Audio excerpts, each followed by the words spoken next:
ये है अफ्रीकी सवाना का सबसे बड़ा खूनी खेल। एक खूंखार शेरों का झुंड नदी के उस पार से इस इलाके पर कब्जा करना चाहता है, लेकिन खौफनाक मगरमच्छों से भरी नदी उन्हें रोके हुए है। पर जैसे ही भयंकर सूखा पड़ता है और नदी का पानी सूखने लगता है, मौत चलकर इस पार आ धमकती है। 5 विशालकाय नर शेरों का झुंड नदी पार करके इस कुनबे पर हमला कर देता है, जिसे इस परिवार का राजा और रक्षक माना जाता था। वो खौफ के मारे अपनी रानियों और बच्चों को मरने के लिए छोड़कर वहां से दुम दबाकर भाग जाता है। अब मौत बिल्कुल सामने थी, लेकिन इस झुंड की एक बूढ़ी और बुरी तरह घायल शेरनी हार नहीं मानती।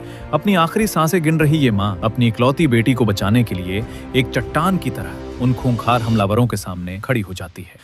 वो हमलावरों को कुछ देर के लिए खदेड़ तो देती है, लेकिन वो जानती है कि उसका वक्त पूरा हो गया है। अपनी बेटी को दूसरी शेरनी के हवाले करके वो छुपकर अकेले मरने के लिए दूर जंगलों में चली जाती है, ताकि उसकी बेटी उसे इस हाल में ना देखे। हमलावर शेर पूरी ताकत से लौटते हैं, कुनबे पर कब्जा करते हैं और सभी बच्चों को जंगल में बेदखल कर देते हैं। बिना माँ की वो अनाथ बच्ची अब इस खूंखार जंगल में बिल्कुल अकेली है। महीनों तक भूखी प्यासी और मौत के साये में दर दर भटकने के बाद ये बच्ची हार नहीं मानती, बल्कि एक खूंखार शिकारी बनकर अपने दम पर वापस उसी कुनबे में अपनी जगह छीन लेती है। कुदरत के ऐसे ही खौफनाक और अनजान राज जानने के लिए अनजान राज को अभी सब्सक्राइब करें।